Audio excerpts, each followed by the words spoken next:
Hello, my dear friends, my fellow lovers of stories, my fellow literature enthusiasts who know that film is just another branch of the great tree of storytelling. I want to welcome you warmly, sincerely, and with a kind of quiet excitement that always stirs in me when we gather like this. Together, not in a physical room perhaps, but in a shared space of thought and imagination. Before we embark on this exploration, may I gently invite you, if you enjoy these deep dives, these quiet wanderings through the architecture of film, to like and subscribe. Not out of duty, not because it's the thing people say, but because it helps us stay connected in this ongoing conversation, this community of people who see movies not only as entertainment, but as texts to be read, interpreted, and cherished like novels or poems. And I need to say clearly, because honesty matters, what follows is not a review in the usual sense. This is not about star ratings, nor about whether you should or shouldn't watch a film this weekend. This is something more intimate, more theoretical, more deliberately educational. Think of it as a conversation that sits somewhere between film analysis and literary criticism, where we linger on images, metaphors, symbols, and choices made by storytellers.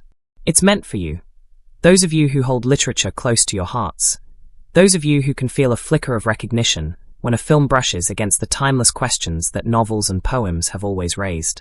When I first encountered Miss Peregrine's Home for Peculiar Children 2016, it stirred something deeply familiar in me, though I couldn't immediately explain why. Perhaps it was the sense of dislocation, the idea of being young and not quite fitting into the world that is supposed to hold you. Or perhaps it was the way time itself seemed to bend and flex, reminding me of childhood afternoons when time felt like a plaything, when hours could stretch into eternities or collapse into fleeting moments. I think what struck me most was how the film became a meditation on memory and belonging, two themes that have haunted me personally, themes I think most of us wrestle with if we're honest. The story introduces us to a young protagonist whose world is rooted in loneliness, disconnection, and the quiet suspicion that the reality he inhabits is not the whole of the truth. There's something profoundly literary about such a beginning, isn't there? It echoes the openings of so many classic novels, where young characters discover that the fabric of the world around them conceals deeper mysteries.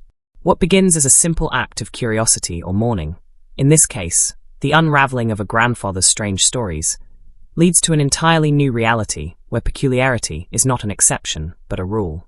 The film itself is structured almost like a Gothic novel, layered, atmospheric, haunted by shadows both literal and figurative. From the beginning, we are asked to suspend not just disbelief, but also the notion that the world is solid and reliable. There is a constant whisper of instability, as though at any moment a curtain might be pulled back to reveal the extraordinary. For me, that whisper recalls moments in my own life when reality has felt thin, when dreams or memories pressed too close against the present, when I suspected that something was waiting just beyond perception. Perhaps you've felt that too, that uncanny sense that the world holds secrets, and if you could only tilt your perspective just slightly, they would rush into view. The overview of the film, then, is not merely a summary of events, but a recognition of this atmosphere. We follow a boy who feels ordinary, overlooked, unmoored. Through his grandfather's fragmented tales, stories that might have seemed like nonsense, like old man ramblings, he learns of a hidden home, a sanctuary where children with peculiar gifts live apart from the ordinary world. This sanctuary is presided over by a watchful, enigmatic figure whose role is both protector and gatekeeper. Already, as literature enthusiasts, we can see the archetypes forming. The orphaned youth, the mysterious guide, the hidden sanctuary that is both haven and prison.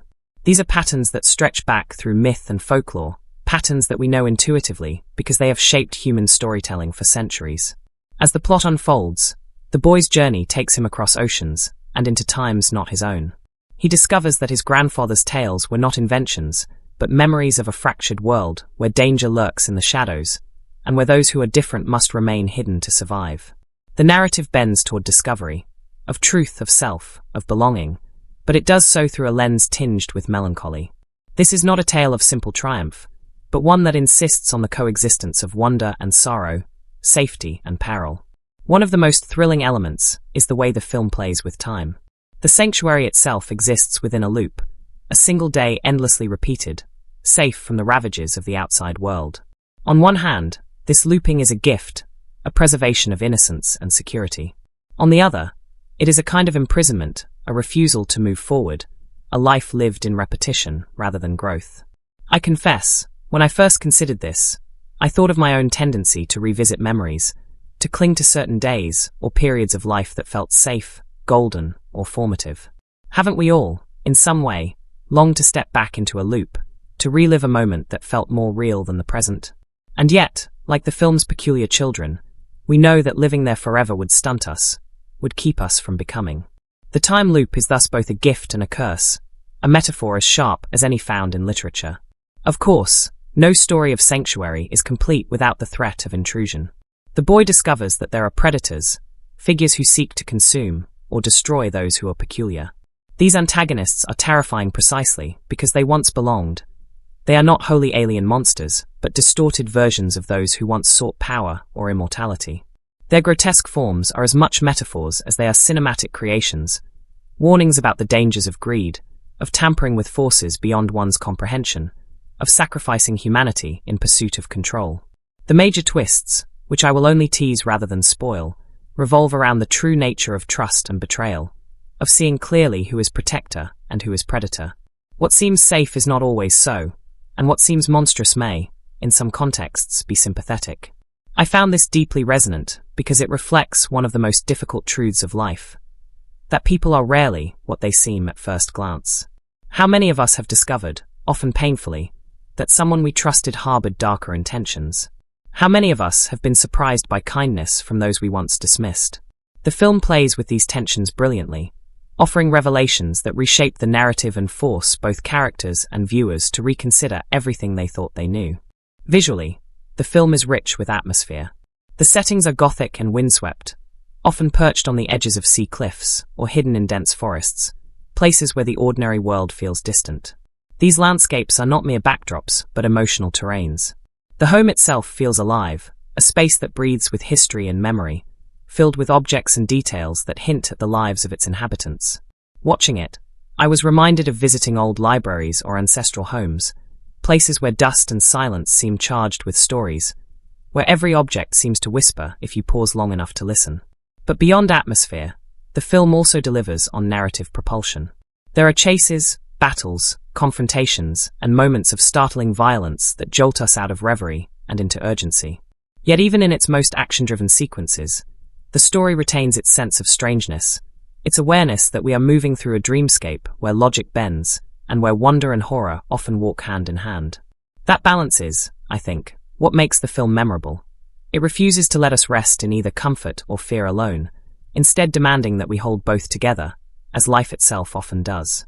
Personally, the film resonates because it asks what it means to be peculiar, not just in the fantastical sense of having a supernatural gift, but in the ordinary sense of being different, of not fitting easily into the molds society offers. Growing up, I often felt that dissonance. I suspect many of you, as readers, thinkers, lovers of literature, may have felt it too. That sense of seeing the world slightly askew, of sensing meanings others miss, of longing for a place where your oddities are not just tolerated but celebrated. The story offers such a place, even if only imaginatively, and that is perhaps its greatest gift. The tease of what is to come lies in the way the film continually reveals new layers, new complexities.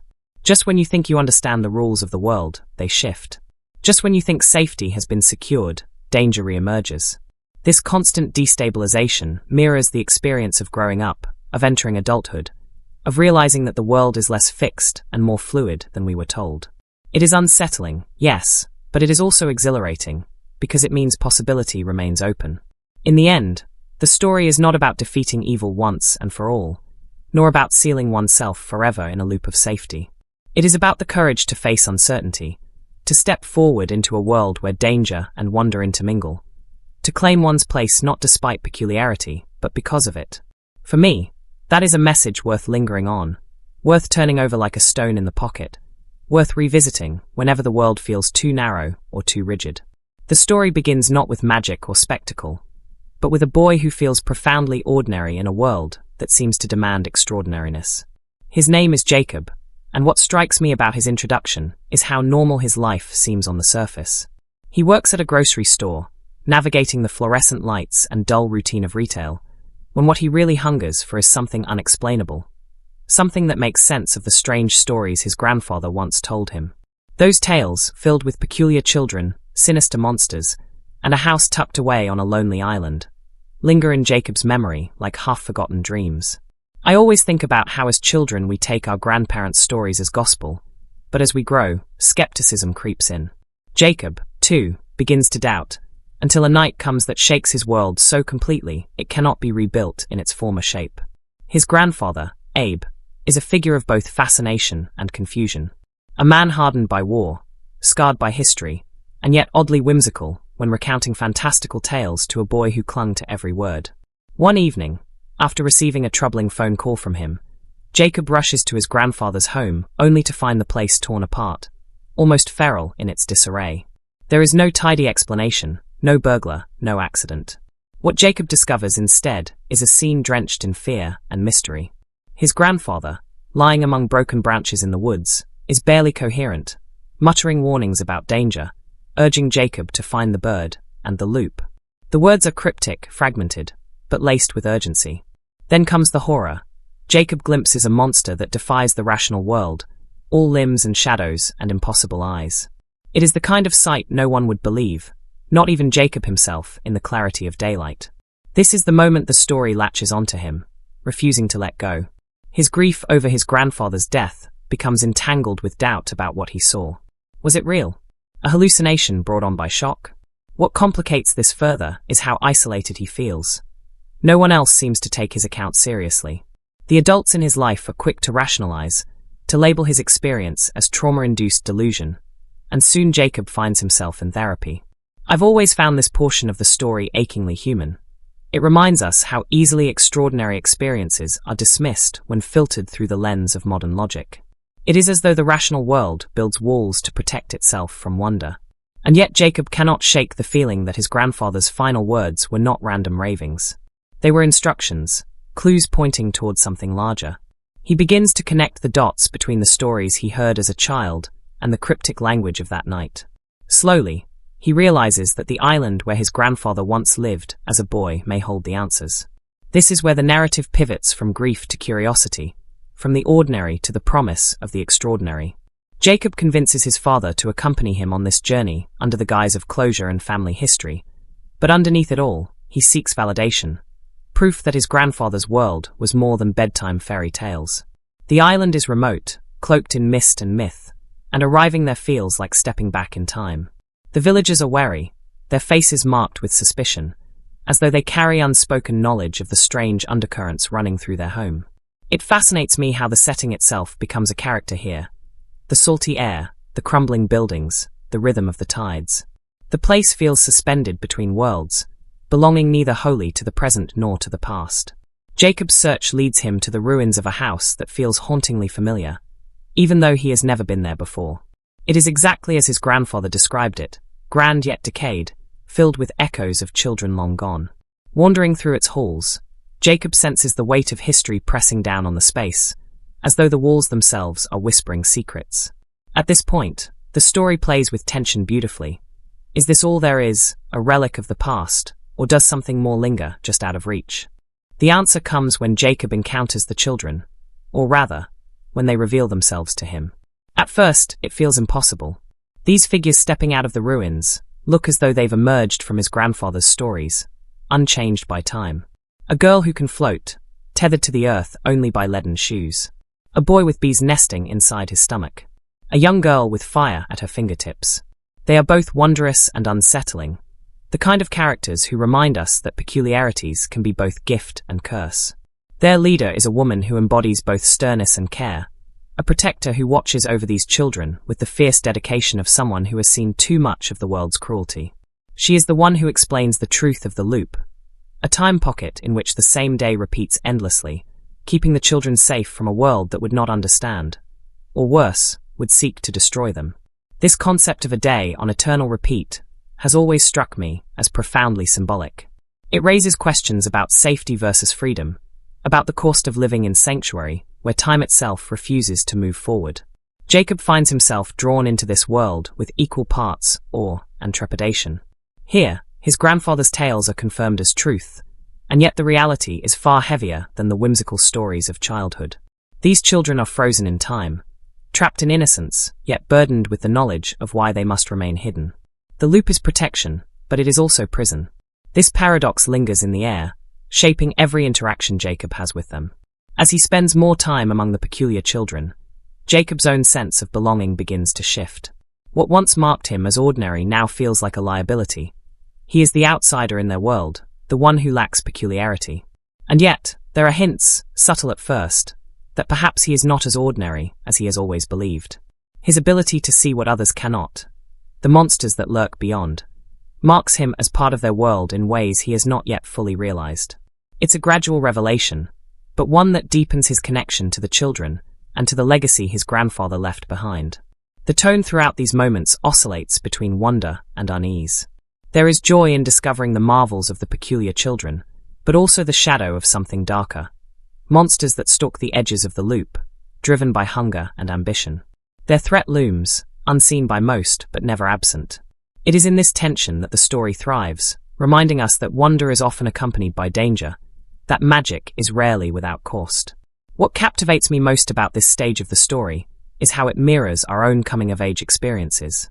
Jacob, caught between the skepticism of adulthood and the wonder of childhood, finds himself navigating a liminal space where both collide. His journey is not just about uncovering his grandfather's past, but about redefining his own identity. It asks the timeless question: where do we belong, and what makes us who we are? Every step Jacob takes on that island, every interaction with the peculiar children, every secret unveiled within the looping day, feels like peeling back another layer of both mystery and self-discovery. And as the narrative builds, we sense that this delicate balance, between sanctuary and peril, between belonging and exile, cannot hold forever. There is something coming, a force that will disrupt this fragile safety, and Jacob is caught in its path, whether he is ready or not. This, to me, is where the story truly grips the heart. It is not merely about fantastical powers or eerie monsters, but about the quiet struggles of identity, the ache of loss, and the yearning to belong in a world that often feels indifferent. As Jacob stands on the precipice of both danger and revelation, we too lean forward, breath held, knowing that the threads of his fate are about to tighten into something inescapable. The deeper Jacob steps into the hidden world of the peculiar children, the less he can return to the quiet, ordinary existence he once knew. The island has become more than a place. It is a crossroad, where every choice feels sharpened by fate. At first, the loop seemed like sanctuary, but the longer Jacob remains within it, the more he senses the weight pressing against its fragile boundaries. The children, for all their marvels, carry an unspoken tension in their eyes, as though they know that even a loop of safety cannot withstand everything. It is through whispered conversations and half-revealed truths that Jacob begins to learn the shape of the threat. His grandfather's cryptic warnings come back to him in fragments, fitting into the puzzle he had only half understood. There are creatures, far more dangerous than the one he glimpsed on the night of Abe's death, who hunger not simply for destruction, but for the very essence that makes the peculiar children what they are. These monsters, invisible to most, are revealed to Jacob through the peculiarity he never knew he carried. That gift, the ability to see what others cannot, suddenly shifts his role in this story. He is no longer the outsider, no longer the ordinary boy peering in. He is, in a way, the one they have been waiting for. The enemy is not faceless. Jacob learns of those who broke away from the guardianship of women, like the matron who protects this home, driven by a desire to twist the laws of nature and cheat mortality itself. In their hunger for power, they have become monstrous, their humanity eaten away, and now they stalk the loops with an insatiable need to consume peculiar souls. These revelations are not told all at once, but they build gradually, as if the story is tightening the circle around Jacob, forcing him to realize that his grandfather's death was not an accident, but part of a much larger war. As the shadows lengthen over the loop, Jacob finds himself drawn deeper into the rhythms of this strange community. Bonds begin to form, hesitant at first, then stronger as trust grows. There is warmth in the way he is accepted despite his late arrival into their world, a subtle recognition that he carries pieces of his grandfather's legacy. Yet with every connection forged, the stakes grow higher. These are no longer nameless peculiarities in bedtime stories. They are friends, companions, and kindred spirits, and Jacob cannot imagine standing by while danger circles ever closer. The turning point comes when the sanctuary is breached.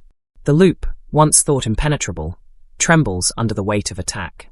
The invaders are cunning, striking not with reckless force but with precision, targeting what matters most.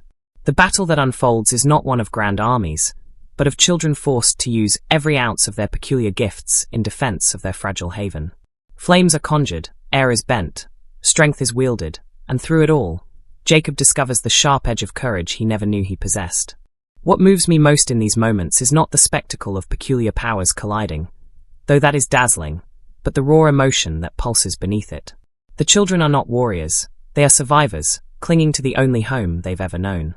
Watching them fight is to witness desperation woven with love, a refusal to let the darkness consume the last refuge they possess. Jacob, untrained and untested, nonetheless becomes vital. His ability to see the monsters where others cannot transforms the battle, allowing the peculiar children to strike with precision rather than blind fear. For the first time, Jacob feels not like an intruder in their world, but like a thread stitched seamlessly into its fabric. And yet, victory is never simple. Even as the children repel the attack, the matron who holds the loop together is targeted. Her role is not merely that of caretaker. She is the axis upon which the loop spins, the anchor keeping time itself in place. To lose her would be to unravel the sanctuary entirely. The enemy understands this, and their strike leaves her wounded, her strength faltering. Suddenly the safety of the loop is revealed for what it is: temporary, fragile, as delicate as glass. It is in this crucible of crisis that Jacob's choice crystallizes. He can retreat into the ordinary life that still waits for him. Therapy sessions, the comfort of denial, the dull rhythms of normalcy, or he can step fully into the path his grandfather carved before him. This is not a decision made with ease. It tears at him, pulling him between worlds. But in the faces of the peculiar children, he sees not only his grandfather's stories brought to life, but also the very essence of belonging he has yearned for all his life. The journey that follows pushes Jacob and his companions beyond the island, into the wider dangers that lurk outside the protective shell of the loop. What strikes me in these sequences is how the narrative expands. What once felt like a story confined to a single pocket of time suddenly unfurls into a sprawling chase across shifting landscapes. The children, no longer simply hiding, are now on the move, guided by fragments of knowledge, driven by the need to protect their kind from annihilation. The climax builds not in a single grand battle, but in a series of escalating confrontations, each one stripping away illusions and revealing the true scale of the enemy they face. Jacob learns more of his grandfather's role in this hidden war, understanding at last the burden Abe carried, and why he was both admired and feared among the peculiars. In those revelations, Jacob discovers the truth of his own inheritance. He is not simply Abe's grandson.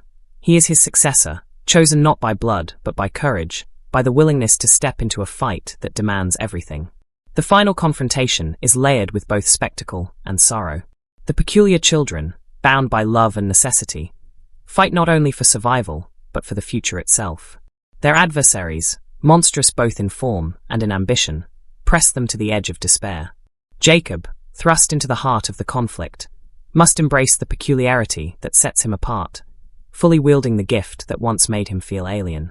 His ability to see becomes not just a survival mechanism, but a weapon of leadership, guiding his companions toward victory against impossible odds. And yet, even in triumph, there is no unbroken joy. The resolution carries the bittersweet weight of sacrifice. The matron's strength, strained to its limit, cannot hold indefinitely. The loop, so long a sanctuary, falters, forcing the children to face a world that will never entirely accept them. But what emerges from the ashes of battle is something greater than sanctuary: resilience. The peculiar children, no longer sheltered in perpetual repetition, step forward into a future unwritten, carrying with them both loss and hope. For Jacob, the resolution is both ending and beginning. He has crossed the threshold of the ordinary and cannot return unchanged. The boy who once doubted his grandfather's stories now lives them, woven into their very fabric. He has found a place where his peculiarity is not a burden but a gift, where belonging is not conditional but celebrated. The story closes with a sense of continuation, a reminder that every ending is merely a doorway into another chapter.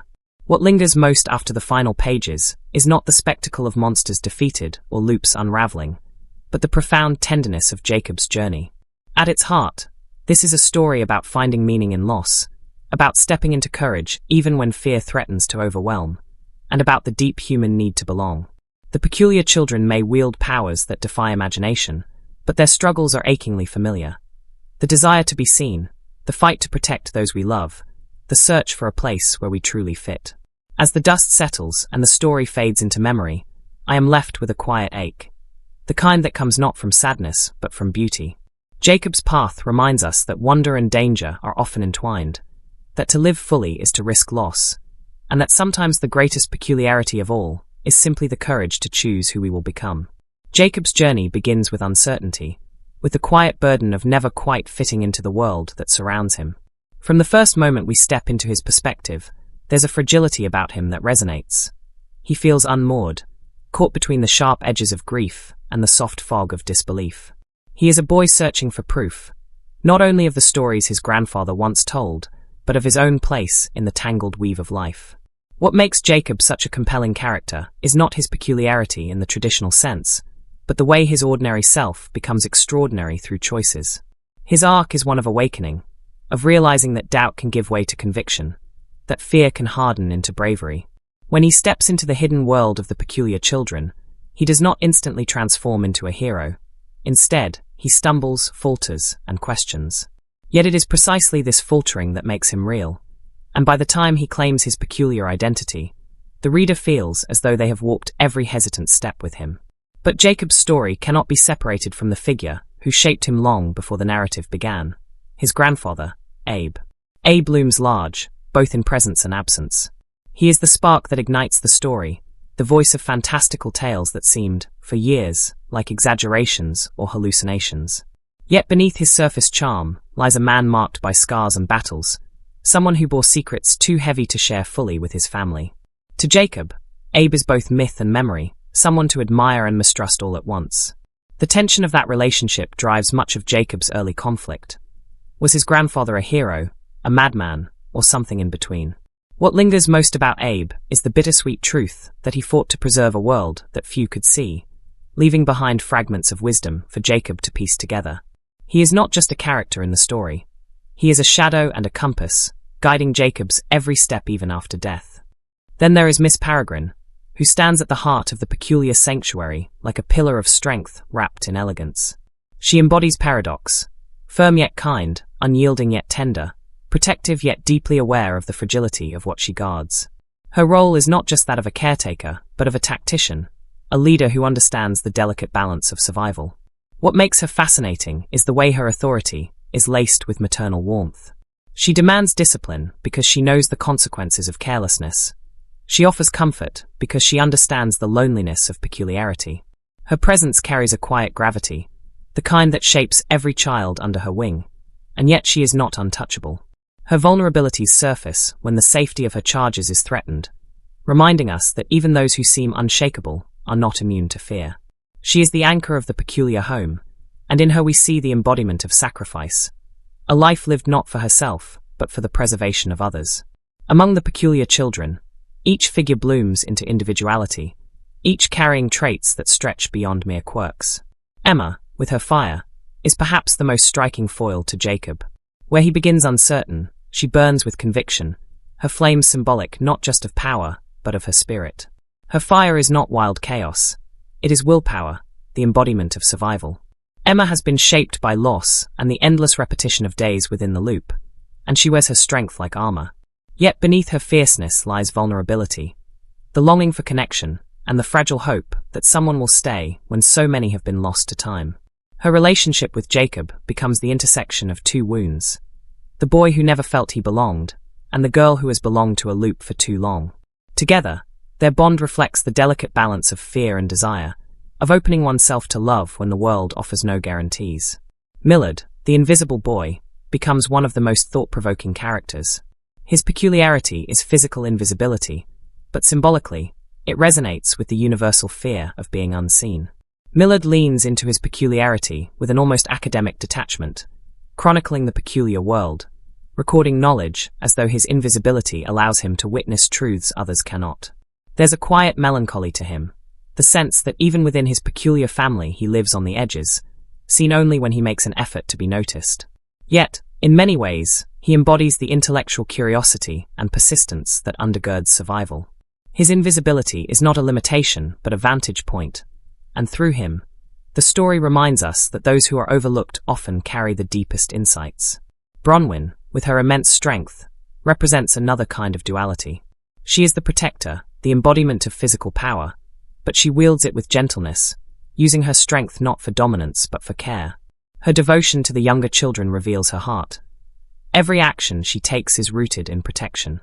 There is something profoundly moving in the way she uses a gift that could terrify to instead nurture and defend. Bronwyn is a reminder that strength, at its core, is not about violence but about the responsibility to shield those who cannot shield themselves. Hugh, the boy filled with bees, is one of the strangest figures, yet his peculiarity underscores a fascinating truth. Even the bizarre can find a place of belonging. His relationship with his peculiarity is one of acceptance, as though he has come to terms with the swarm that lives inside him. Though his role in the narrative is quieter than others, Hugh represents resilience, the ability to find normalcy in what would terrify anyone else. He is a testament to adaptation, to the way peculiars must embrace themselves fully in order to survive. Olive, the girl lighter than air, embodies innocence tinged with the weight of restriction. Her peculiarity requires her to be tethered, her very existence bound by the fear of floating away. There's a poignant symbolism in her condition. She is someone who cannot exist untethered, her freedom always compromised by the need for control. Yet, in her lightness, there is also joy. She floats with a kind of wonder, a childlike awe, and through her, the narrative explores the bittersweet nature of peculiarity. The very gifts that set one apart also impose burdens that cannot be ignored. Enoch, in contrast, stands apart with a darkness that threads through his character. His ability to animate the dead and imbue life into inanimate objects carries with it a sense of unease, and his personality mirrors that shadow. He is abrasive, often cruel in his words, using sarcasm and cynicism as shields. Yet, beneath his sharp exterior lies a deep-seated insecurity, a fear of being dismissed or unvalued. His peculiarity, rooted in death and control, mirrors the parts of himself he struggles to embrace, the fear that his existence is too unsettling, too grotesque to be loved. And yet, Enoch's contributions are vital, his ability to bring life where there was none often tipping the balance in critical moments. He is the reminder that darkness, too, has its place in survival. Claire, with her second mouth hidden at the back of her head, is one of the most hauntingly symbolic figures. She rarely speaks, her peculiarity concealed more often than not, and yet the image of her hidden mouth resonates with profound meaning. She represents the parts of ourselves we hide, the aspects deemed too monstrous, too strange to reveal. Her silence is not weakness. It is choice, a kind of quiet defiance against being defined solely by the grotesque. When her peculiarity is revealed, it is both shocking and deeply humanizing, reminding us that everyone carries hidden parts, and that even the most unsettling traits can play a role in the larger story. Together, these children are not simply curiosities. They are a tapestry of identities, each one carrying echoes of human experience. They embody themes of isolation, resilience, love, and the eternal struggle to find belonging in a world that does not understand difference. Their peculiarities, while fantastical, mirror very real human emotions. The fear of invisibility, the burden of strength, the longing for freedom, the ache of being tethered, the darkness of self-doubt, and the hope of being seen as more than one's scars. What binds them all is the family they create. Though bound by peculiarity, it is love, loyalty, and shared struggle that sustain them. They are not immune to conflict. Jealousies flare, tempers snap, insecurities fester, but beneath it all runs a river of devotion. They fight not only for themselves but for one another, for the fragile home that gives them shelter, and for the fragile bonds that turn survival into something meaningful. In the end, the characters are not defined by their peculiarities, but by the choices they make in the face of fear. Jacob chooses courage over retreat. Miss Peregrine chooses sacrifice over safety. Emma chooses love despite the risk of loss. Millard chooses observation over withdrawal. Bronwyn chooses protection over power. Each character's arc is a thread in the larger tapestry, and together they create a story that resonates far beyond its fantastical trappings. When I reflect on these characters, I find myself seeing pieces of them everywhere. The invisible boy in the friend who feels overlooked, the fiery girl in the loved one who refuses to back down, the gentle strong one in those who carry burdens for others, the hidden mouth in the secrets we all keep. Perhaps that is why this story lingers long after the last page. The characters are not simply peculiar. They are us, magnified through the lens of fantasy, yet achingly human at their core.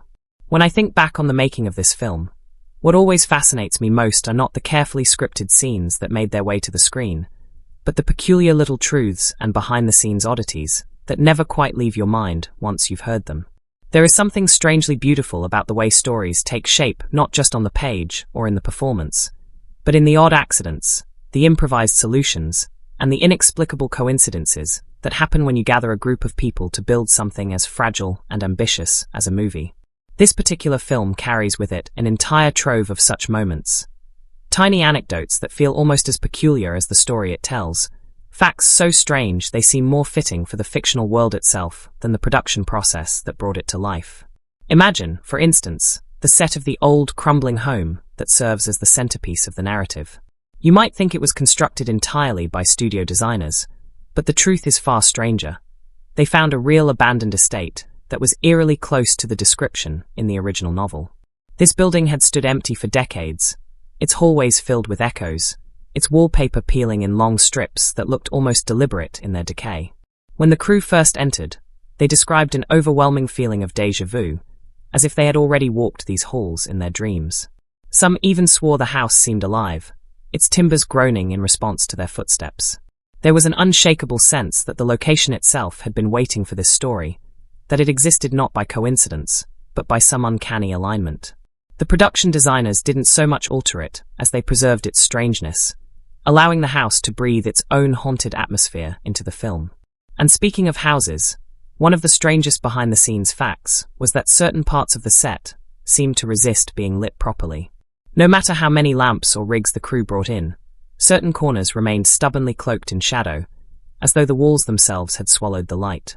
The cinematographer initially found this frustrating, but eventually decided to work with it. Those shadowed spaces became part of the visual identity of the film, enhancing its eerie, timeless mood. It was one of those rare accidents where reality itself conspired to add a layer of texture to the artistry, almost as if the house wanted to contribute to the filmmaking process. The cast, too, found themselves caught up in peculiar happenings. Several of the younger actors spoke about recurring dreams they had during the shoot, dreams where they wandered endlessly through looping corridors, unable to tell whether they were awake or asleep. One described dreaming of a clock whose hands spun backward, another of doors that refused to open no matter how desperately they pushed. What makes these accounts strange is not that the cast dreamed of unsettling things. It's that the dreams were so eerily similar, shared across several people who never even discussed them until weeks later. It was as though the atmosphere of the story had seeped into their subconscious, weaving their imaginations together in the same looping fabric as the narrative itself. There were also little-known details about the peculiar abilities the characters displayed on screen. Much of the magic was achieved through practical effects, a choice that was both challenging and rewarding. For example, when the character of Olive floats upward into the sky, the crew avoided over-reliance on CGI. Instead, they built an elaborate pulley system hidden within her costume. The actress was genuinely suspended, drifting through the air with an almost childlike awe. She later admitted that those scenes terrified her, not because of the mechanics, but because she genuinely felt the pull of the sky, as though she might actually slip away if the tether gave out. That real fear flickers subtly in her eyes on screen, making the performance all the more authentic. Then there was the curious case of the bees. Hugh, the boy with a stomach full of them, required one of the most inventive tricks. While most shots used CGI swarms, the production did in fact work with live bees for certain close-ups. A professional beekeeper was hired, and the actor spent long hours studying how to stay calm as the insects crawled over his hands and arms. The strangest moment came when, during a test run, one of the bees refused to leave, clinging stubbornly to the actor's wrist long after the rest had been safely gathered back into their hive box. The crew laughed nervously, but the beekeeper shrugged and said, "Some of them just get attached." That small, offhand remark took on a strange resonance with the story's themes of belonging and connection. Not all the oddities were subtle, though. One day, while filming outdoors, a sudden fog rolled in so thick that it swallowed the entire set. Visibility dropped to almost nothing, and for hours the crew wandered around in the mist, calling out to one another like lost children. The director decided to keep the cameras rolling. The fog, instead of being an inconvenience, became an unplanned gift. Several of the shots used in the final cut came from that day, moments when the world outside seemed to mirror the otherworldly setting of the loop. Watching the finished film, you'd never guess those were spontaneous, but knowing it, you can't help but marvel at how chance weather became cinematic poetry. Perhaps one of the most chilling facts involved the film's use of vintage props. Many of the objects on set, old clocks, children's toys, and even a collection of antique photographs, were not reproductions but genuine artifacts collected from flea markets and estate sales. One prop in particular, a worn doll with glassy eyes, unsettled nearly everyone who handled it. Crew members swore its head would shift positions between takes, even when no one touched it. A few refused to go near it at all, joking darkly that it was cursed. The doll ultimately made it into only a single background shot, but its presence lingered, a quiet reminder that sometimes the strangest stories cling not to scripts, but to the objects we carry with us. The director himself contributed to the uncanny atmosphere with his unorthodox style of guiding performances. Instead of giving the actors direct instructions, he often whispered cryptic phrases just before takes, short riddles or poetic fragments meant to spark emotion rather than dictate action. To Emma's actress, he once said, "Remember that fire is not just heat, it is hunger." To Jacob's actor, he murmured, "You are not looking at her, you are looking at the memory of her." In the future, these strange lines bewildered the cast at first, but over time they came to trust the process, finding that the ambiguity freed them to deliver layered, unpredictable performances. Even the editing process held its share of odd trivia. One of the film's editors revealed in an interview that certain frames of footage seemed to glitch when transferred digitally, as though the material resisted being confined to modern technology. The corrupted frames were eerie, faces blurred in impossible ways, shadows lengthened unnaturally, sometimes vanishing entirely. While most of these were discarded, the editor kept a small collection of them, calling them ghost frames. They never made it to the screen, but the idea that even the technology struggled to contain the strangeness feels strangely poetic. And perhaps one of the most moving bits of trivia is this.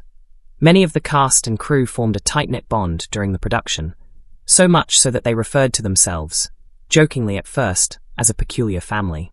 By the time filming wrapped, they had created a tradition of leaving small handwritten notes for one another tucked into the set pieces, slips of paper hidden in drawers, under cushions, even inside prop books. These notes contained words of encouragement, private jokes, or tiny sketches. When the set was dismantled, dozens of them were discovered, like secret messages waiting to be found. It's a fitting echo of the film itself, a story built on hidden worlds and the peculiar treasures tucked inside them. Thinking about these facts as a whole, what strikes me most is how the making of this film seemed to mirror the story it told.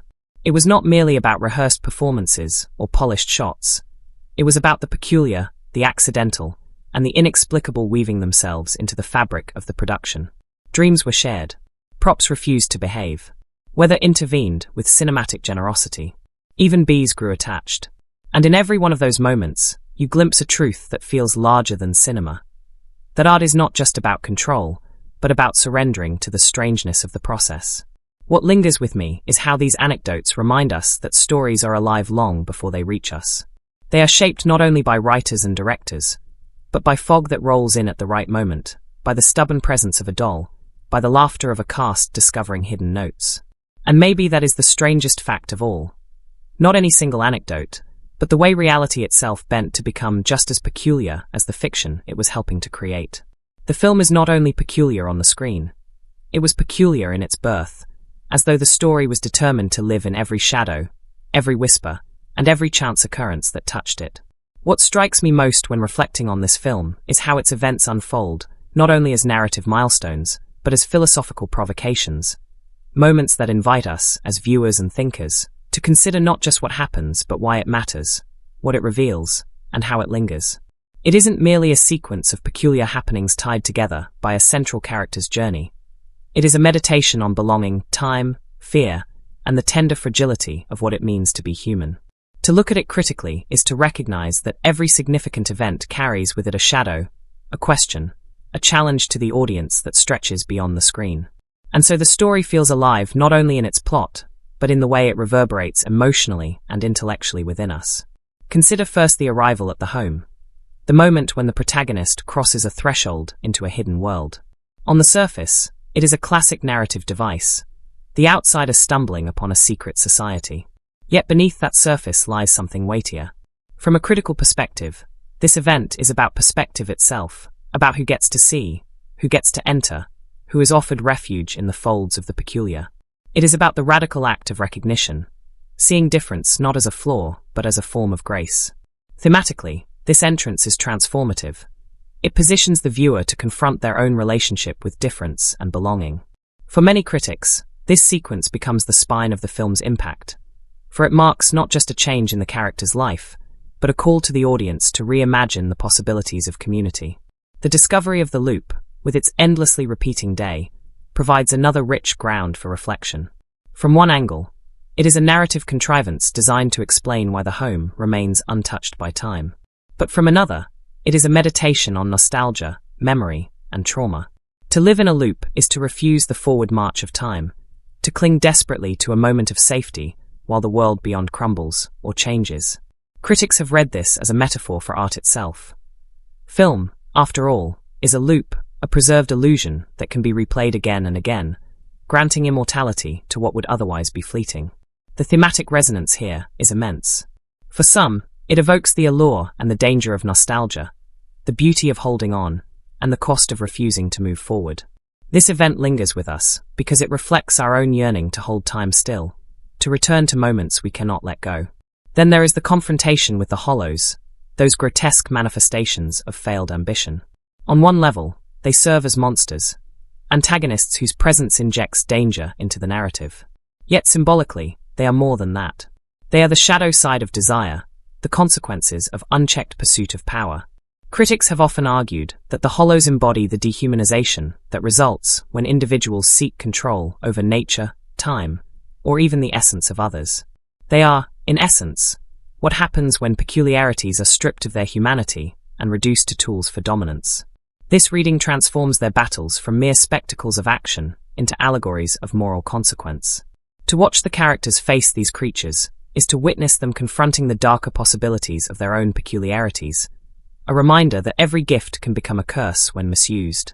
Equally significant is the theme of trust and betrayal woven through the film's key events. When allies reveal themselves to be enemies, or when moments of supposed safety are shattered by violence, the film insists that vulnerability is inescapable. These events resonate deeply on an emotional level because they reflect the precariousness of trust in our own lives. Critics have pointed out that the betrayals in the story mirror historical betrayals of marginalized groups, times when communities built around difference were threatened by those who sought to exploit or destroy them.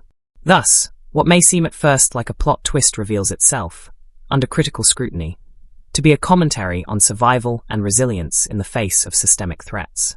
Another profound event is the protagonist's gradual acceptance of his own peculiarity. Narratively, it is the culmination of his arc.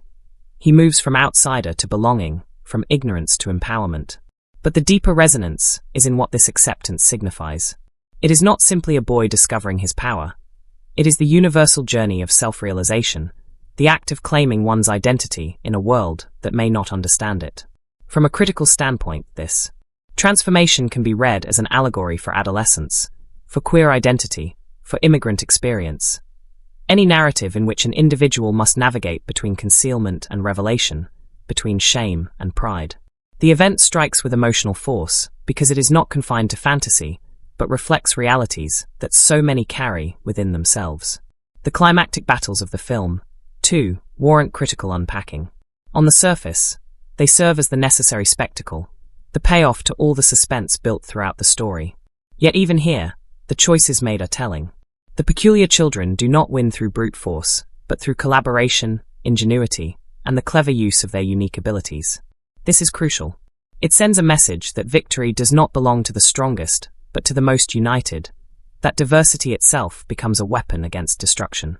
Critics have highlighted how this approach subverts traditional narratives of heroism, replacing the lone savior with a collective, each member essential in their own way. Thematically, this resonates as a celebration of community, a reminder that difference is not a burden, but a source of resilience.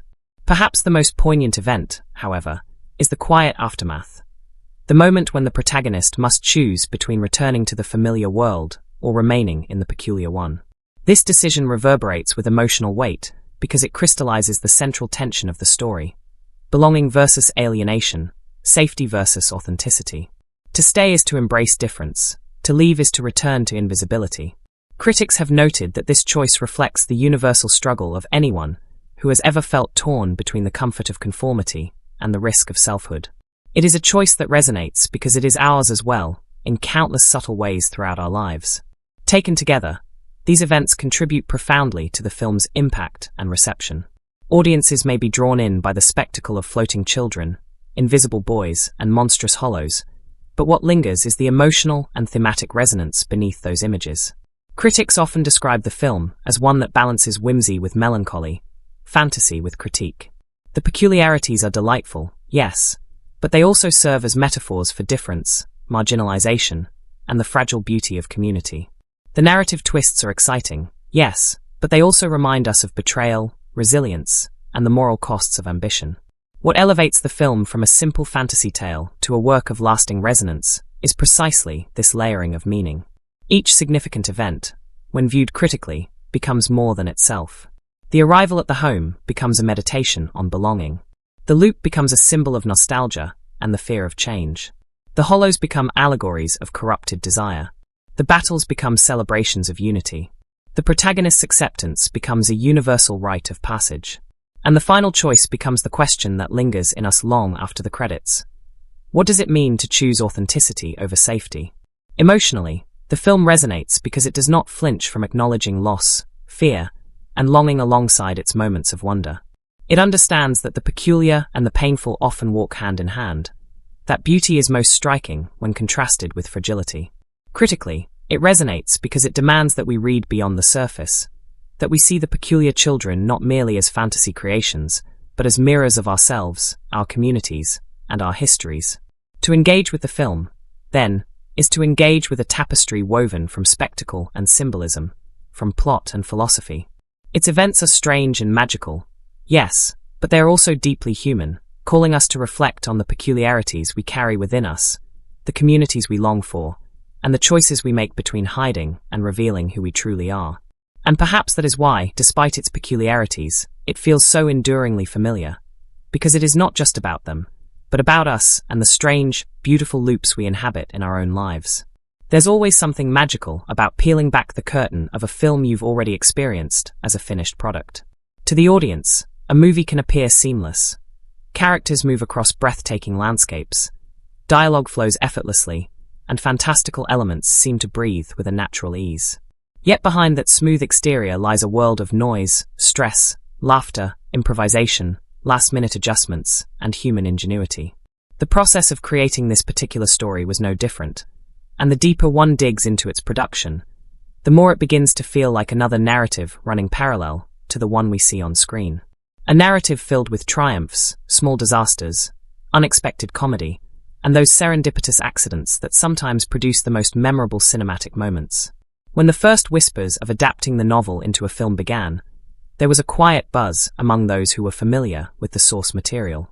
Translating a book so steeped in atmosphere, eccentricity, and delicate balance between wonder and unease was no small task. The director chosen was known for a distinct eye for the uncanny and the whimsical, a filmmaker who thrived in those liminal spaces where magic brushed shoulders with melancholy. For the production crew, the task became not only about making the peculiar believable, but ensuring it never tipped over into caricature or absurdity. This meant long discussions, experimental camera tests, and countless sketches scrawled out on napkins and boards late into the night. One fascinating element about the production was the decision to use as many practical effects as possible. While digital technology could have easily conjured invisible boys or children lighter than air, the creative team believed strongly that grounding the peculiarities in physical reality would create a sense of tangible magic. To achieve this, special rigs were designed, wires disguised against backgrounds, carefully hidden supports, and props that looked ordinary but had been crafted to perform extraordinary tasks. Crew members often joked that their job was like being professional magicians, hiding the trick while making the illusion appear effortless. The laughter that erupted on set whenever a rig failed, say, when a carefully balanced teacup meant to float slowly tipped and shattered, became part of the collective memory of the shoot. The cast themselves leaned deeply into the peculiarities of their characters. For the actors playing children with unique abilities, Extensive workshops were held not just to rehearse dialogue, but to embody the weight, or in some cases the absence of weight, that defined their roles. One actress spent days learning to move, as though her feet never quite belonged to the ground. A boy playing with invisibility had to master the art of blending into the background, not through visual effects at first, but by practicing presence and absence on set, teaching himself to fade from attention even in a crowded room. These methods gave the performances a richness that digital effects alone could never conjure. Of course, not everything went smoothly. On one windy day during location shooting by the coast, an entire set piece designed as a weather-worn house facade was nearly carried off by a sudden gust. Crew members scrambled, arms outstretched, clinging to beams and ropes as though they were anchoring a giant kite. The director, watching with a mixture of horror and amusement, quipped afterward that it was the most peculiar stunt of the whole production. Stories like these became the legends whispered among crew members at wrap parties, reminders of the unpredictability of working with nature, and the thin line between disaster and comedy. The children in the cast often added their own flavor to production life. Because many of them were still relatively young, the environment had to balance professionalism with play. Between takes, the set sometimes transformed into an impromptu playground, with props doubling as toys. One day, while waiting for lighting adjustments, a group of them invented a game using leftover rigging wires and costume pieces, staging their own mini peculiar battles to the delight and occasional frustration of the production assistants trying to keep everyone on schedule. But rather than becoming a distraction, these moments infused the shoot with energy and authenticity. The camaraderie forged among the cast spilled over into their performances, creating bonds that audiences could feel on screen. A particularly unusual behind-the-scenes anecdote involved the animals used during filming. For one memorable scene, the crew required a menagerie of birds, ravens, pigeons, and a falcon among them. Working with animals is always unpredictable, and the handlers warned the director repeatedly about the challenges. On the day of the shoot, however, the falcon developed a fascination with one of the lighting rigs, repeatedly swooping down to perch on it no matter how many times it was gently coaxed away. Hours were spent adjusting positions and coaxing the bird into performing its trained behavior. The end result, though exasperating during production, gave the scene an unplanned moment of authenticity. The falcon's gaze caught by the camera, tilting its head curiously, as if observing the peculiarities around it. That moment, though not in the script, was so compelling it made the final cut. The design department deserves its own chapter in the story of production. Their task was to create a space that felt timeless, yet slightly off-kilter, a home suspended in an eternal loop of yesterday.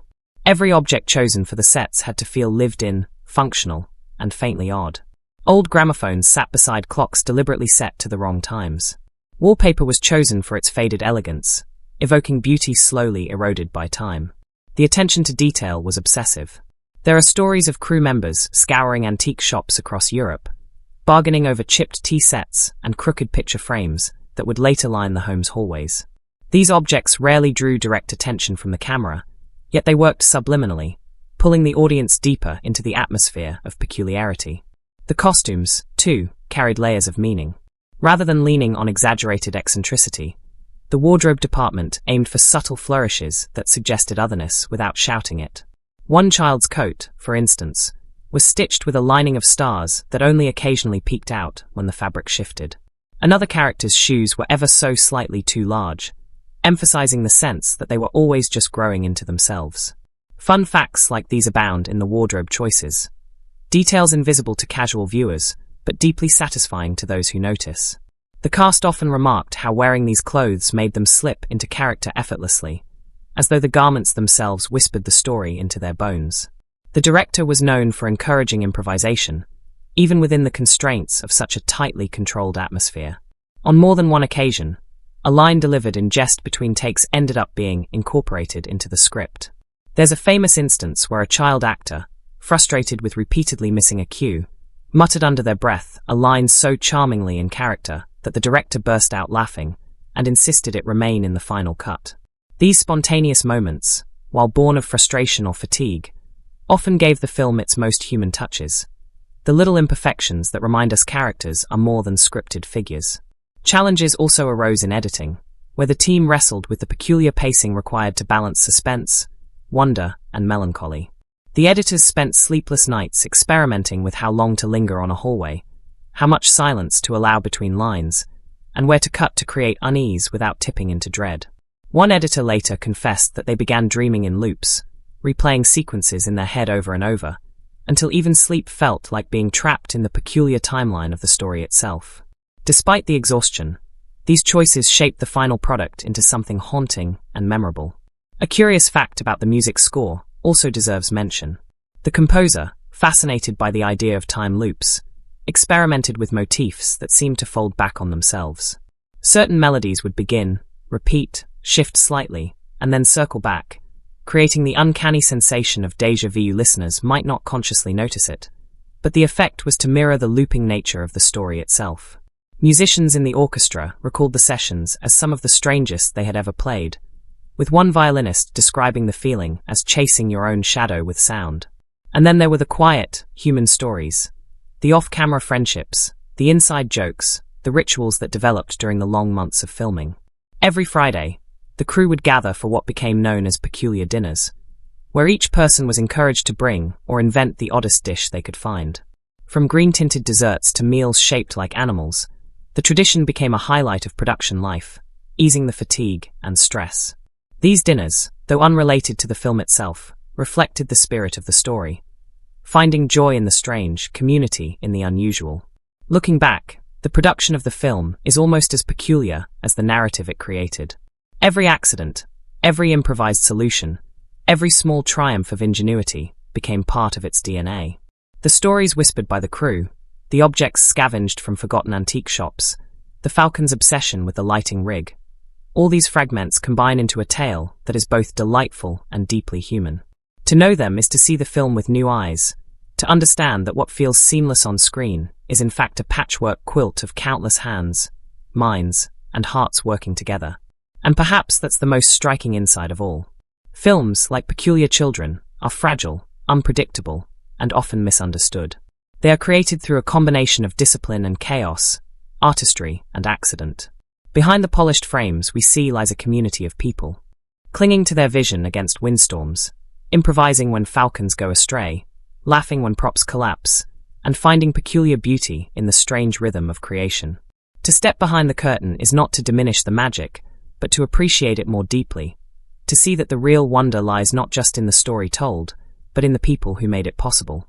The world of cinema is often built not just through the characters who inhabit it, but through the places they move within, the shadows that fall across their faces, the lingering light that filters through old windows, and the moods carried in the air of each scene.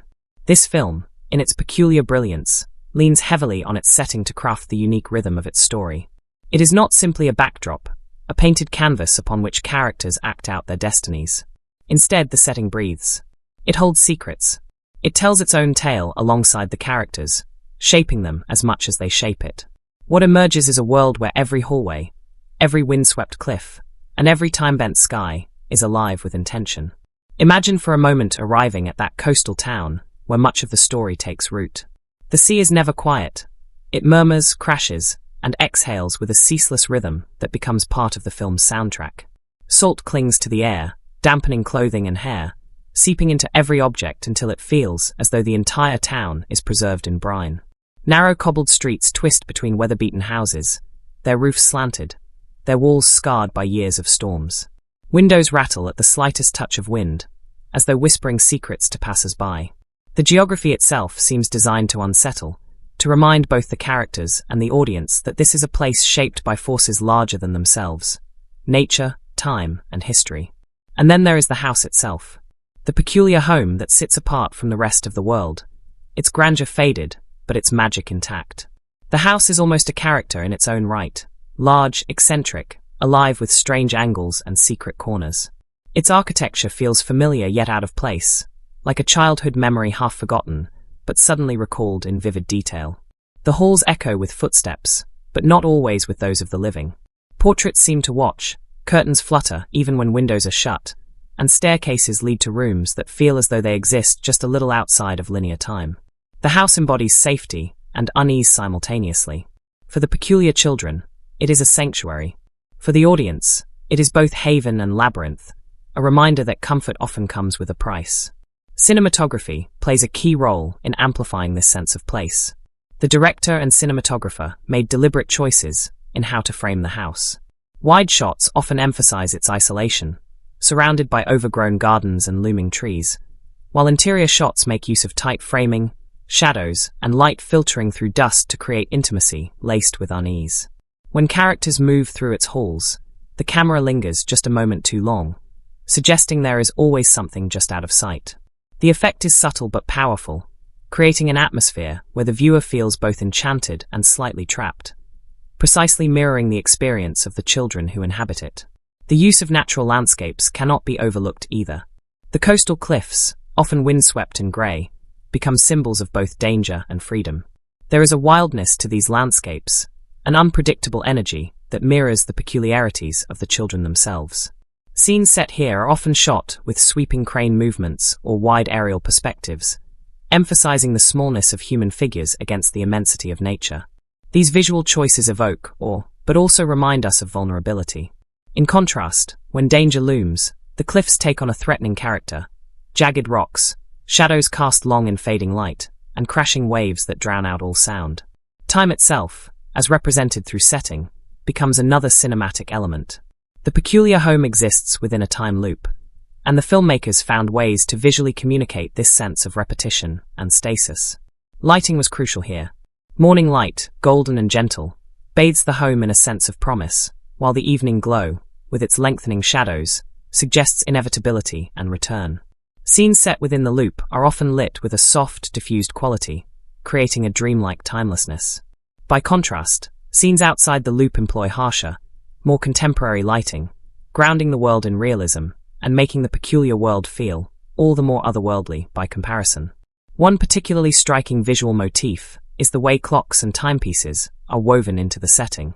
The production design team placed clocks in nearly every room, some grand and ornate, others small and unassuming, all subtly reinforcing the themes of time's passage, or its refusal to pass. These objects are rarely highlighted directly, yet the camera often captures them at the edges of frames. The effect is subliminal, but it builds the sense that time itself is a character watching over the events of the story, always present, always ticking. Color palette, too, plays a vital role in mood and tone.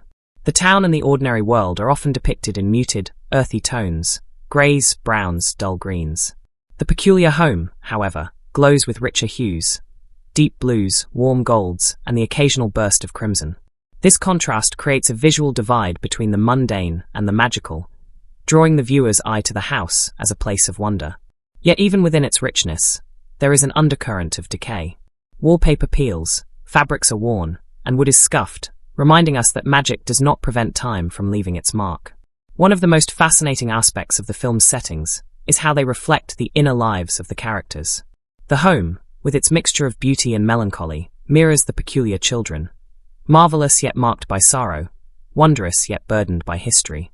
The coastal cliffs embody the protagonist's feelings of being caught between freedom and danger, drawn to the unknown yet fearful of falling.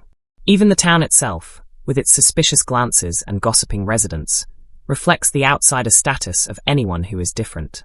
In this way, the settings become extensions of the characters' emotional landscapes, externalizing feelings that might otherwise remain invisible. The film also makes masterful use of shadows and silhouettes. There are scenes where danger is first suggested not by direct confrontation, but by a flicker of movement in the dark, a shadow stretching unnaturally long, or a figure seen only in silhouette against the light. This technique heightens tension, while also maintaining the air of mystery essential to the story. Audiences are invited to fear not just what they see, but what they sense, an unease that lingers long after the scene has ended. Sound design interacts beautifully with the settings as well. The creak of floorboards in the house, the distant cry of seabirds on the cliffs, the sighing of wind through the town's narrow streets. All of these auditory details are carefully layered to create immersion. Silence is equally important. There are moments when sound drops away entirely, leaving only the visuals to guide the audience's emotions. These silences often occur at moments of greatest tension or revelation, forcing viewers to lean in, to feel the weight of the setting pressing down upon them. Lighting choices often carry symbolic weight. Candles and lanterns are used frequently, casting flickering, unstable light that suggests fragility. Sunlight streaming through windows often highlights moments of hope or connection, while storm clouds and dim interiors accompany danger and fear. There is a moment when the protagonist steps from the grey, washed-out tones of the ordinary world into the golden glow of the peculiar home, and the transition feels like stepping into another reality entirely. The lighting itself becomes a narrative tool, guiding the audience's emotional journey. Even the smallest spaces are imbued with storytelling potential. A garden, for instance, becomes more than just a patch of greenery. It transforms into a metaphor for growth, hidden beauty, and secrets buried beneath the soil. A library lined with dust-covered books becomes a treasure trove of history, whispering of forgotten tales and past lives. Attics, basements, stairwells, each is filmed with care, each offering a blend of comfort and unease that reinforces the film's themes. And perhaps most powerfully, the settings are never static. They evolve with the story. The house, once a safe haven, becomes a battleground. The cliffs, once a place of wonder, become a site of danger. The town, once a background, becomes a stage for confrontation. This evolution keeps the audience engaged, ensuring that the world feels alive, reactive, and inseparable from the characters' journeys. By the end, one realizes that the film could not exist without these places, these carefully crafted moods, these cinematographic choices that elevate mere settings into active participants. The peculiar home is not just where the story happens. It is the story, as much as any character. The cliffs do not just frame the action. They echo the characters' struggles. The town does not simply exist. It judges, resists, and shapes the narrative. The filmmakers knew this, and they wove setting and cinematic elements so seamlessly into the fabric of the story that separating them would be impossible. And isn't that the mark of great cinema? To create a world so vivid, so layered, so emotionally resonant, that it lingers in the mind long after the credits roll. Not as a collection of images, but as a place you once visited, a place you can almost feel beneath your feet, smell in the air, and hear in the silence between waves. This film achieves that rare feat, transforming setting into story and cinematography into emotion, until the two become inseparable.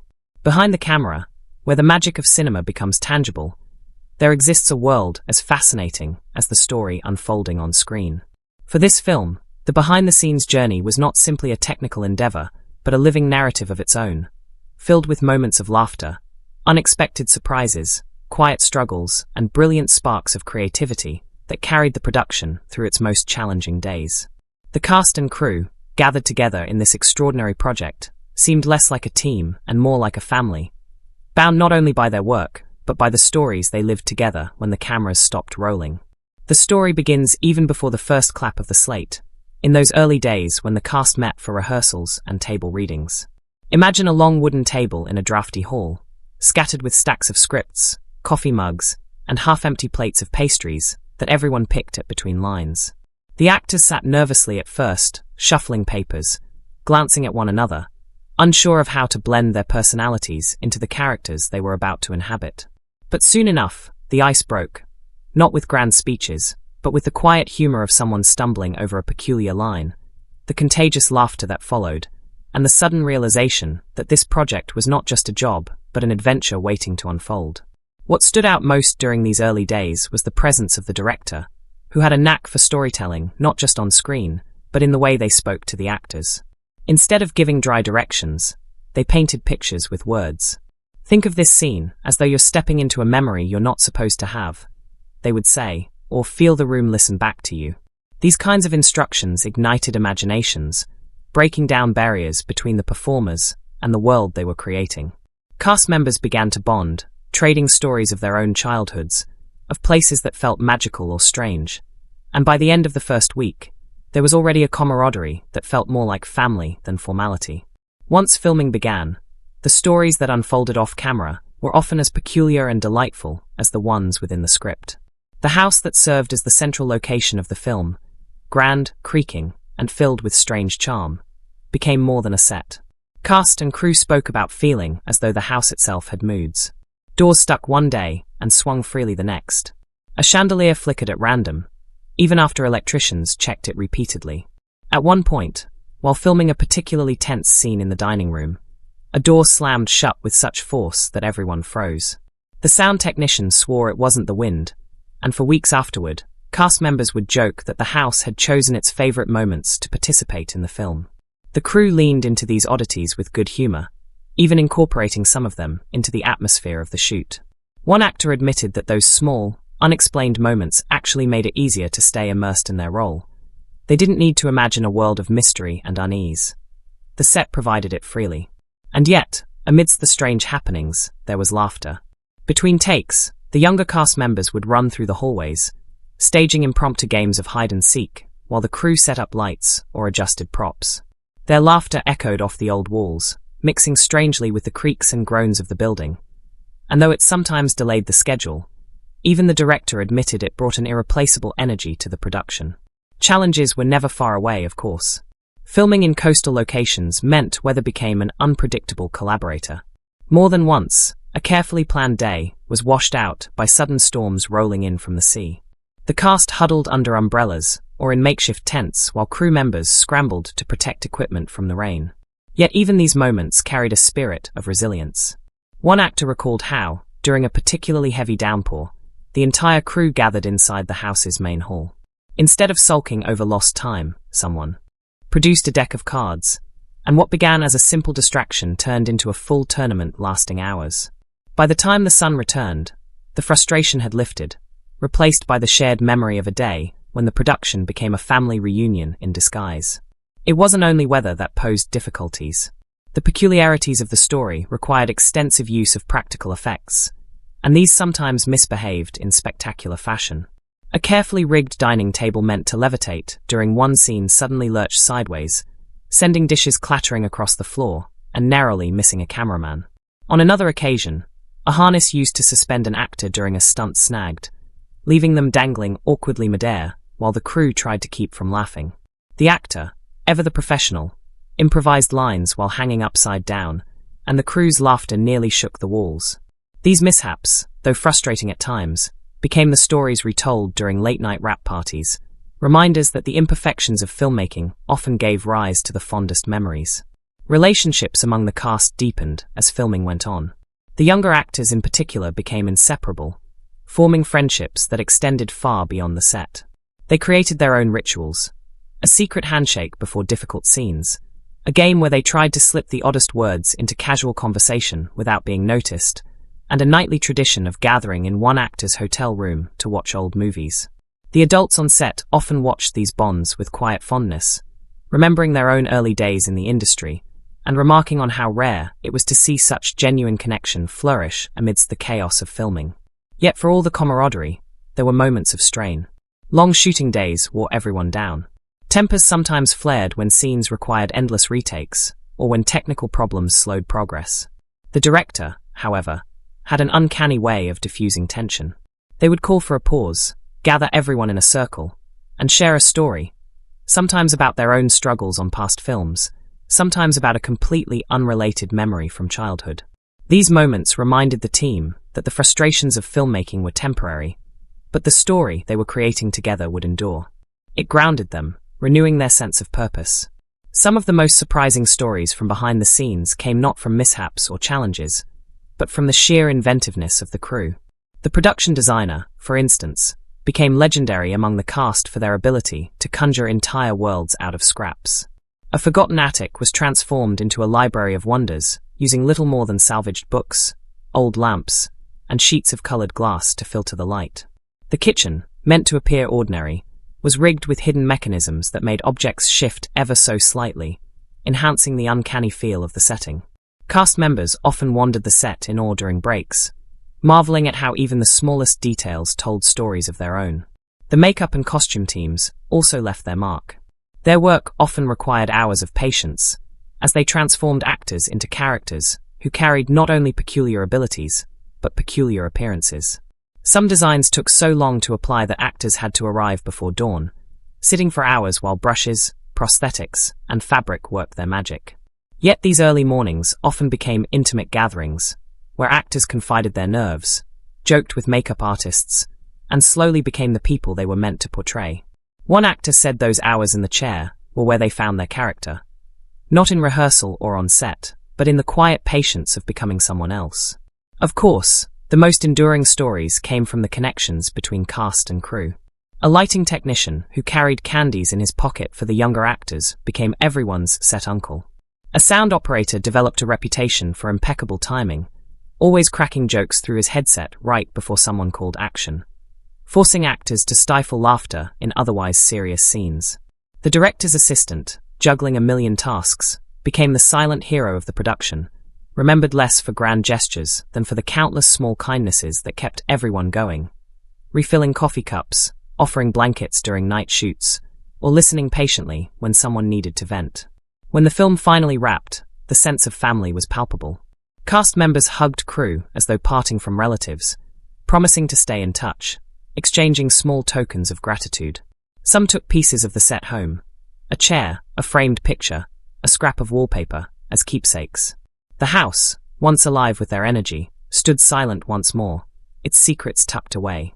Yet for those who had lived and worked there, the memory lingered.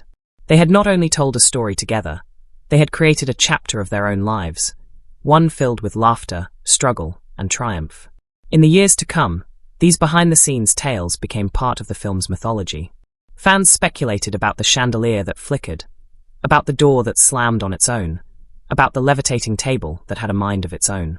Interviews with the cast revealed their fondness for those rainy days turned into card tournaments, those mishaps that turned into legends, those friendships that began in the peculiar corridors of a house that seemed alive. And perhaps that is the truest magic of cinema. Not the illusions captured on screen, but the human stories lived behind it, the laughter and resilience that shaped the film as much as any camera or script ever could. Themes and symbolism often linger in the air of a story long after the credits roll, as though they are invisible fingerprints pressed against our imagination. This film, with all its peculiar textures and hauntingly beautiful imagery, is built like a tapestry, threads of narrative woven with thematic strands that shimmer beneath the surface. Watching it feels almost like opening an ancient book filled with handwritten margins and cryptic sketches. The story unfolds in front of you, but the meaning lies between the lines, in the details, in the whispers of things not said aloud. What makes it so remarkable is not merely the sequence of events or the strange characters inhabiting its world, but how those events and those people become vessels for questions that are both deeply personal and universally human. The first theme that rises, almost immediately, is the notion of belonging. At its core, the story revolves around a group of individuals who do not fit into the ordinary world, whose peculiarities make them outcasts in the eyes of society. Yet here, within the sanctuary of their peculiar home, those same traits are not flaws but gifts, transformed into sources of strength and identity. It's a theme that resonates so powerfully because nearly everyone has known what it feels like to stand at the edges of things, to feel unseen or misunderstood. The film elevates that experience by showing that difference is not something to erase, but something to celebrate, that the very things that isolate us can also be the key to finding where we truly belong. The symbolism of the house itself underscores this theme. Rising from the landscape like something out of a forgotten dream, the home is more than just a physical setting. It is a metaphor for sanctuary, for a place where the rejected and misunderstood find not just safety but family. Its grand yet worn facade suggests endurance against the erosion of time, much like the resilience of the characters who live within it. Every creak of its staircase, every sunbeam filtering through its stained glass windows, becomes symbolic of the lives woven together inside. It is, in essence, a living embodiment of belonging, imperfect, precarious, but deeply cherished. Closely linked to belonging is the theme of time. Time, in this story, is not a passive backdrop but an active force, both a gift and a curse. The peculiar children exist within a loop, a repeating day that shields them from the dangers of the outside world. On the surface, this loop appears to be a paradise, a place where no one ages, where safety is guaranteed. Yet beneath that safety lies a haunting question. What does it mean to live without change? Time becomes a symbol of stasis and protection, but also of imprisonment. The children are preserved like glass figurines, unable to move forward, their lives both sheltered and stunted. This duality of time, its ability to preserve and suffocate simultaneously, becomes one of the film's most poignant meditations. The loop itself symbolizes memory. Just as we return to certain memories again and again, reliving them in our minds to preserve a sense of comfort or continuity, the children live within the endless memory of a single day. Memory, too, is both protective and limiting. It keeps the past alive, but prevents us from fully embracing the present or the future. This delicate balance of holding on versus letting go threads its way through the characters' journeys. For the protagonist, who straddles the line between the ordinary world and the peculiar one, the loop becomes both a wonder and a warning. To embrace it would be to embrace safety at the cost of growth. To leave it is to risk everything for the possibility of becoming whole. Another theme woven deeply into the story is the tension between innocence and danger. The children, with their peculiar gifts, are symbols of innocence, a kind of magical otherness that the world either fears or seeks to exploit. Yet surrounding them are forces of predation, monstrous figures who see their peculiarities not as gifts, but as resources to be consumed. This dynamic becomes a chilling metaphor for the exploitation of difference in our own world. The way society often fears, marginalizes, or seeks to use what it does not understand. The monsters, grotesque in both form and intent, are not simply villains, but embodiments of that hunger to dominate and destroy what is unique. Symbolism takes root in the creatures themselves. Their eyeless faces reflect their blindness, both literal and metaphorical, to the value of individuality. They consume not because they appreciate the peculiarities of others, but because they cannot create or nurture their own. In this way, they symbolize greed, the emptiness of exploitation, the violence that arises when difference is not celebrated but devoured. Against them, the peculiar children shine, not because they are flawless, but because they represent the possibility of coexistence, of individuality woven together into community. The film also touches upon the theme of transformation, not just physical, but emotional, spiritual, and psychological. Each character, in their own way, undergoes a transformation of self. For some, it is the slow acceptance of their peculiarities, moving from shame to pride. For others, it is the recognition of their own limitations and the courage to face them. The protagonist, in particular, symbolizes the journey of discovery, the movement from uncertainty and self-doubt toward conviction and purpose. Transformation here is not a neat arc, but a series of jagged steps, filled with hesitation and contradiction, much like the transformations we face in our own lives. Symbolism enhances this theme through the imagery of flight, weight, and invisibility. Characters who float uncontrollably or vanish from sight embody the struggles of being untethered or unseen. Yet these same traits, when embraced, become tools of freedom and survival. What once symbolized weakness becomes power, suggesting that transformation is not about erasing what we are but learning how to wield it differently. The film, through these images, suggests that growth comes not from denying our peculiarities, but from integrating them into the wholeness of our identity. Death and mortality also hover in the story's shadows, never far from its themes. The safety of the loop is built upon the memory of tragedy, the day that repeats endlessly to avoid destruction. In this way, death becomes both an absence and a presence, avoided through the mechanics of the loop, yet lingering in the very fact that such measures are necessary. The film does not shy away from the fragility of life, but uses it to heighten the stakes, reminding us that safety is never absolute, and that the beauty of life is inseparable from its impermanence. Here, the symbolism of the recurring day becomes especially potent. It suggests that immortality is not the same as life, that to avoid death entirely is to risk losing what makes living meaningful. Without change, without risk, existence becomes something less than fully alive. This thematic thread binds itself, not only to the children's story, but also to the broader narrative about what it means to step into adulthood, to embrace change and vulnerability, even when they carry the possibility of loss.